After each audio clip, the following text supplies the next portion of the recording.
ایک نوجوان اور بھی تھا، اس کا نام تھا عبداللہ۔ وہ مدینہ طیبہ کے قریب ایک بستی میں رہتا تھا۔ والد فوت ہو گئے تھے اور وہ چچا کی کفالت میں تھا، مگر چچا اس کو خوب محبت سے پال رہا تھا۔ سب نوجوانوں میں سے بہترین کپڑے اس عبداللہ کے ہوتے تھے اور شکل صورت کا بھی بہت اچھا تھا۔ تو جب وہ نئے صاف ستھرے کپڑے پہن کے نکلتا تھا نا تو لوگ اس کی طرف دیکھتے تھے۔ اللہ کی شان دیکھیں کہ وہ عبداللہ نبی اسلام کی خدمت میں حاضر ہوا اور اس نے کلمہ پڑھ کے اسلام قبول کر لیا۔ پھر وہ واپس اپنے گاؤں گیا۔ اب توقع تو یہی تھی کہ یہ اپنے ایمان کو چھپائے گا، کیونکہ باقی سارے کافر ہیں تو کافر مخالفت نہ کریں، مگر عبداللہ کے دل میں جو محبت تھی نا نبی اسلام کی، وہ چھپ نہ سکی۔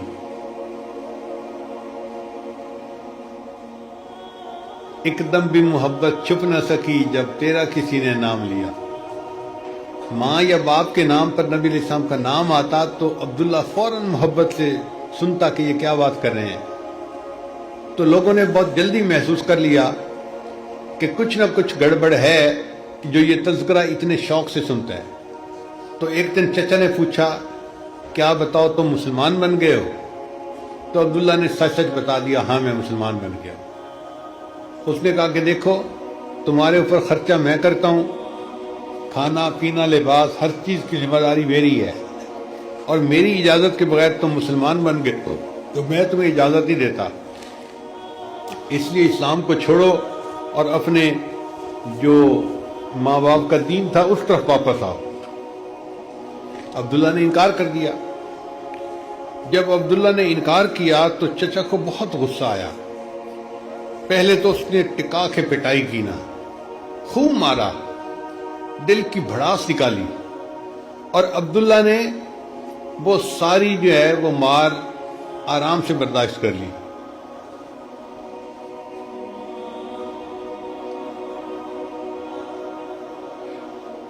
پھر چچا کو اور غصہ آیا تو اس نے جو جسم پر پہنے ہوئے کپڑے تھے نا وہ بھی نوچ لیے، یعنی پھاڑ لیے اور جسم سے اتار دیے کہ کپڑے میں نے تجھے بنوا کے دیے ہیں، یہ اتار دو کپڑے۔ اب عبداللہ بالکل برہنہ حالت میں تو چچا نے اس کو دھکا دے دیا، اچھا جانا ہے تو جہاں چاہتے ہو جاؤ، دفع ہو جاؤ یہاں سے۔ عبداللہ کی ماں منظر سارا دیکھ تو رہی تھی، مگر عورت ذات کر کچھ نہیں سکتی تھی۔ اس نے کیا کیا کہ اپنی ایک چادر تھی وہ گلی میں پھینک دی کہ میرا بیٹا چادر سے کم از کم اپنا سطر تو چھپا لے۔ تو عبداللہ نے وہ چادر اٹھائی اور اس کے دو ٹکڑے کر دیے، دو حصے کر دیے پھاڑ کے، ایک تہبند کی طرح باندھ لیا اور دوسرا اوپر لپیٹ لیا۔ اور اس طرح عبداللہ نے سوچا کہاں جاؤں؟ دل نے کہا کہ جن کی خاطر یہ سزا ملی اور یہ مشقت اٹھائی انہی کے پاس جاتا ہوں۔ تو عبداللہ اپنی بستی سے چل کر مدینہ طیبہ آیا۔ فجر کے بعد کا وقت ہے، اللہ کے حبیب صلی اللہ علیہ وسلم صحابہ کے ساتھ مجلس میں بیٹھے ہیں۔ باہر جو نظر پڑی مسجد کے تو نبی علیہ السلام نے دیکھا کہ وہ عبداللہ جو بہترین کپڑے پہنتے تھے کہ مدینہ کا ہر بندہ ان کے اچھے کپڑوں کو آنکھ اٹھا کے دیکھا کرتا تھا، آج وہ دو چادروں میں لپٹا ہوا آ رہا ہے، بال بکھرے ہوئے ہیں۔ تو نبی علیہ السلام نے پہچان لیا، دونوں جہاں کسی کی محبت میں ہار کے وہ آ رہا ہے کوئی شب غم گزار کے۔ جب عبداللہ حاضر ہوا تو نبی علیہ السلام نے پوچھا، عبداللہ تم تو اتنا خوبصورت لباس پہنتے تھے، کیا ہوا؟ عبداللہ نے اپنی پوری سٹوری بیان کی۔ تو نبی علیہ السلام نے فرمایا، بہت اچھا، اب تم گھر سے آ ہی گئے ہو تو اصحاب صفہ کے ساتھ تم اپنا وقت گزارو اور دین کو سیکھا کرو۔ چنانچہ عبداللہ نے اصحاب صفہ کے ساتھ وقت گزارنا شروع کر دیا۔ اب یہ عبداللہ جو تھا نا، اس کے دل میں اللہ کی بہت محبت تھی، کیونکہ اسی کے نام پہ سب کچھ قربان کر دیا تھا نا، تو محبت تو ملنی تھی۔ یہ کبھی کبھی مسجد نبی کے دروازے پہ نا اونچی آواز سے اللہ اللہ اللہ کا ذکر کرتا۔ سیدنا عمر بن خطاب رضی اللہ عنہ کے زندگی میں بڑا نظم و نسق تھا، وہ ایسی جذباتی باتوں کو پسند نہیں کرتے تھے۔ چنانچہ ایک دن عبداللہ زور زور سے اللہ کا ذکر کر رہا تھا، عمر خطاب عنہ آئے اور انہوں نے جھڑکی دی، عبداللہ یہ کیا پاگلوں کی طرح تم آواز لگا رہے ہو، ذرا اس کو کنٹرول کرو اور صحیح طریقے سے۔ نبی علیہ السلام کو پتہ چلا تو نبی صلی اللہ علیہ وسلم نے فرمایا، عمر عبداللہ جو کرتا ہے اخلاص کے ساتھ کرتا ہے، تم اس کو نہ روکو۔ عبداللہ جو کرتا ہے اخلاص کے ساتھ کرتا ہے، تم اسے نہ روکو۔ اب نبی علیہ السلام کو ایک غزوہ پر جانے کا موقع پیش آ گیا، عبداللہ بھی ساتھ تھا۔ راستے میں ایک جگہ عبداللہ رضی اللہ عنہ کو بخار آ گیا۔ جب نبی علیہ السلام کو پتہ چلا کہ عبداللہ تو بیمار ہیں تو آپ صلی اللہ علیہ وسلم نے ان کی تباہ پرسی کا ارادہ کیا۔ چنانچہ ابو بکر عمر ساتھ ہیں، اللہ کے محبوب صلی اللہ علیہ وسلم عبداللہ کے خیمے میں آئے ان کی طبیعت کا حال پوچھنے کے لیے۔ عبداللہ رضی اللہ عنہ کو بہت تیز بخار تھا اس وقت۔ نبی علیہ السلام تشریف لائے اور آپ نے عبداللہ کے سر کو اپنی گود مبارک میں رکھ لیا، تکیہ ہٹا دیا اور تکیے کی جگہ اپنی گود کو تکیہ بنا دیا۔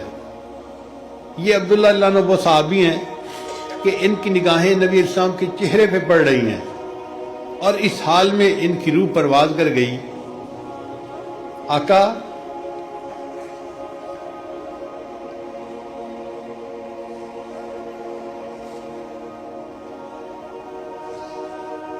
تیری پرواز کے تو لوح و قلم تک پہنچا، تیری پرواز کے تو لوح و قلم تک پہنچا، میری پرواز کے میں تیرے قدم تک پہنچا۔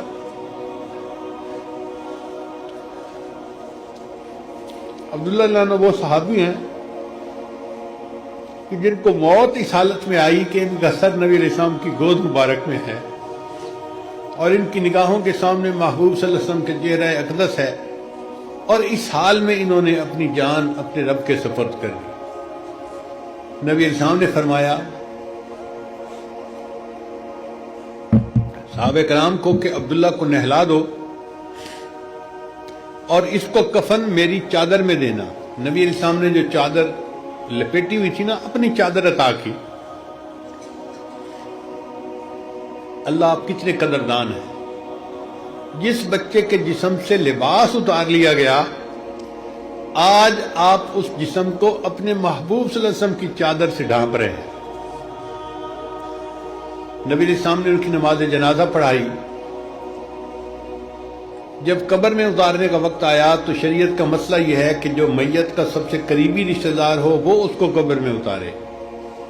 اب عبداللہ کا تو کوئی رشتہ دار تھا نہیں، چنانچہ نبی علیہ السلام نے فرمایا کہ عبداللہ کی میت کو قبر میں میں اتاروں گا۔ حدیث پاک میں آتا ہے کہ نبی علیہ السلام پہلے قبر میں خود داخل ہوئے اور آپ نے میت اپنے ہاتھوں میں لی اور اپنی امانت زمین کے سپرد کر دی۔